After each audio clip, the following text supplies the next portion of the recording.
I look back on the year and it's a blur. It went by very quick. Maricopa County Sheriff Russ Skinner, appointed to serve the final year of predecessor Paul Penzone's term, reflecting on the last year running one of the biggest sheriff departments in the country.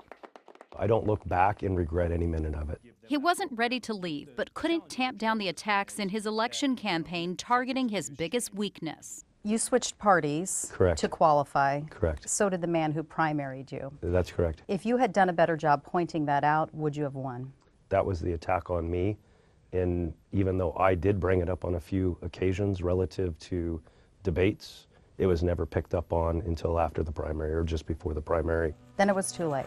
Then it was too late, and it's unfortunate. I didn't want to go to the level of slinging mud, dragging dirt on anybody else, but it looks like politics these days, a lot of times that was what it results to. He says the office should be apolitical. Second generation in law enforcement, your dad said there's no role for politics in policing. You're on the other side of this leadership role.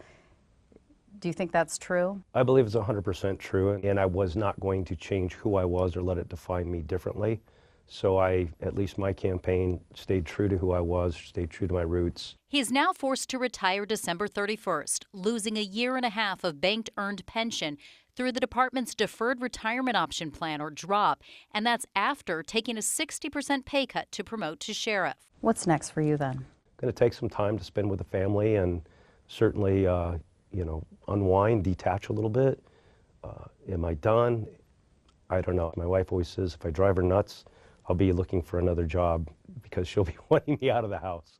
Would that job be in law enforcement? I don't know. Again, never say never. This is a hard job. 20, 30 years, day in, day out, really kind of chews you up and spits you out a little bit. He says it was all still worth it. I'm very proud of the agency. Most of his term, he was forced to focus on election integrity and security. We wanted to make sure democracy was upheld, the process was secure, and that our community felt safe to go out and vote. As contentious as things were leading into November, getting word out early of their presence and zero tolerance for criminal activity kept things calm and orderly. Everybody stood up because they knew we needed to pre-plan this. Making the jails more safe and secure, another priority, with 80,000 inmates every year booked into the county's fourth largest jail system in the country. Fentanyl is obviously on everybody's mind, people getting booked in, try to smuggle it in. They're now using scanners for jail visitors and employees as a deterrent, and canines trained to sniff out threats. We continue to try to be proactive. Recruiting is still a struggle, with more than 900 of the 1,250 openings in detention. The agency's biggest challenge is one they've been saddled with for more than a decade. Arguably, no one in the department has more institutional knowledge in navigating the federal court order, mandating reforms from the Joe Arpaio era of racial profiling and undocumented immigrant roundups. I've dealt with a monitor since day one. I actually was assigned to the court order before a monitor was even in place. Do you see an end in sight?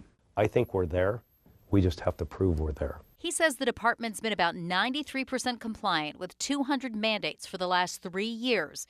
The biggest challenge now, clearing the massive internal affairs backlog at last check with more than 1,200 cases. We still have some work to do. The next administration very much so knows the path that they have to travel. The biggest thing for me is trying to instill and inspire people to do this job.